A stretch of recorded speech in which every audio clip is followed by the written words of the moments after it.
মৌসুমীর সংসারে সবাইকে জানাই স্বাগত। শুভ সকালের অনেক শুভেচ্ছা, অনেক ভালোবাসা। আশা করি আপনারা সবাই ভালো আছেন।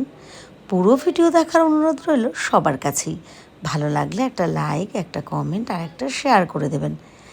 এটা কিন্তু দেখছেন আপনারা রবিবারের ব্লগ। রবিবার এসে সকালবেলা পড়া থাকে, কিন্তু আজকে আর সকালবেলা পড়া নেই, ছুটি। তাই জন্য আমরা দুজনে কিন্তু সকালবেলা উঠেই বেশ কাজ সেরে নিচ্ছি। ঋষিকেও বললাম তুমি হাতে হাতে একটু হেল্প করে দাও, তারপরে পড়তে বসবে। আমিও আমার জন্য চা বানিয়ে নিলাম।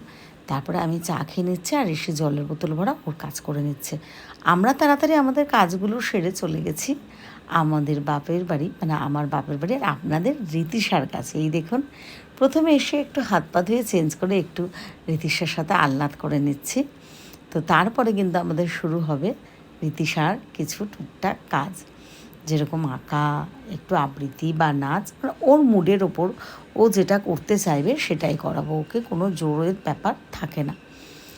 এরপরে বৌদি খেতে দিয়ে দিয়েছে, তো আমরা এসে গেছি খাবার ঘরে। দেখুন বৌদি কত পদে পদে রান্না করেছে। তো আমি, ঋষি আর রীতিশা এই ঘরে কিন্তু তিনজন একসাথেই খেতে বসেছি। খাওয়া হয়ে গেছে, তারপরে ওই ঘরে চলে গেছি আমরা। এইবার দেখুন ঋষি আর রীতিশা একটু ফোন দেখাচ্ছে, নাচের প্র্যাকটিস করছে।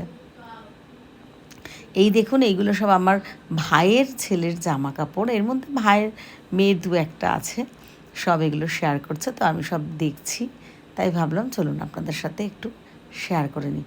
প্রত্যেকটা জামা প্যান্টগুলো কিন্তু সুন্দর হয়েছে, কাপড়গুলোও বেশ ভালো। তো এইগুলো একটু দেখে নিচ্ছি। আর সব চারিদিকে কিন্তু বসা, হই হট্টগোল, চিৎকার, এই কথা ওই কথা বক বক করেই যাচ্ছি।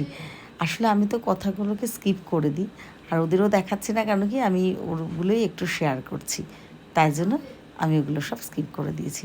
এটা কিন্তু বেশ ভালো লাগছে না, সাদা কিন্তু পরতে সত্যিই ভালো, তবে হ্যাঁ একটু যত্ন করে রাখতে হয়। এই যে এগুলো হচ্ছে আমার দাদার ছেলের, বড়দার। তো ও তো তি বলে ডাকে, বললো তি দাঁড়াও আমারগুলোও একবারে দেখিয়ে নিই। তো এই যে সবরগুলোও দেখে নিচ্ছে, বেশ সুন্দর হয়েছে না? এই জামাটা কিন্তু খুব সুন্দর, মানে মনে হচ্ছে একটু ভারী বা একটা অন্যরকম, কিন্তু তা নয়, কিন্তু জামাটা খুব সুন্দর। আর এই পাশের এই গেঞ্জিটাও কিন্তু একদমই আনকমন টাইপের। ওই দেখুন তিনজনে কি করছে, হুর ভিড় দেখেছেন? আর একটা মুখটা গুজে রেখেছে, তার যে মুখটা একটু তোল, একটু দেখি। তো যাই হোক, এইসব আনন্দ আহ্লাদ এসব হয়েছে। এবার না আমি বাড়ি যাব বলে রেডি হচ্ছিলাম, ও মা আপনাদের রীতিশাও হঠাৎ বায়না ধরলো ও নাকি যাবে। তো ওই যে বলেছি, ও যখন যেটা চায় আমরা সেটা চাই, বলতে কি ও ভালো জিনিসে চায়, আমার ভীষণ লক্ষ্মী মেয়ে, কোনো জেদ বায়না রাগ এসব কিন্তু কিছু থাকে না। বললো মা একটু যাবে, যেটা আবদার, আর মার কাছে যাবে তাতে কি সমস্যা, যেহেতু ওর এই বাড়িতে প্রচণ্ড গরম কষ্ট হয়, তাই নিয়ে এসেছি। তারপর আমরা কিন্তু লাইভেও গেছিলাম, ফেসবুকে প্রচুর মানুষ জয়েন হয়েছেন।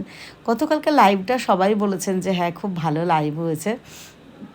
ওখানে কিন্তু রীতিশা গান, তারপরে আবৃত্তি, ঋষিও কিন্তু গান গেয়েছে দু লাইন, আর একটা মনে হয় আবৃত্তিও শুনিয়েছে নাকি, আমার অতটা মনে নেই, যাকগে। তো এইভাবে কিন্তু লাইভটা বেশ গল্প আনন্দ করে কেটে গেছে। রাত্রিবেলা আপনাদের রীতিশার প্রিয় মিয়ান আর কি। তো ভিডিওটা কেমন লাগলো অবশ্যই জানাবেন। যারা আমার ফেসবুক প্রোফাইল মৌসুমী বড়াল ঘোষ এখনও ফলো করেননি, ফলো করে দেবেন। আর ফেসবুকে ভালো লাগলে একটু লাইক কমেন্ট শেয়ার করে দেবেন। চলুন টাটা, সবাই ভালো থাকবেন, সুস্থ থাকবেন, আমাদের পাশে থাকবেন।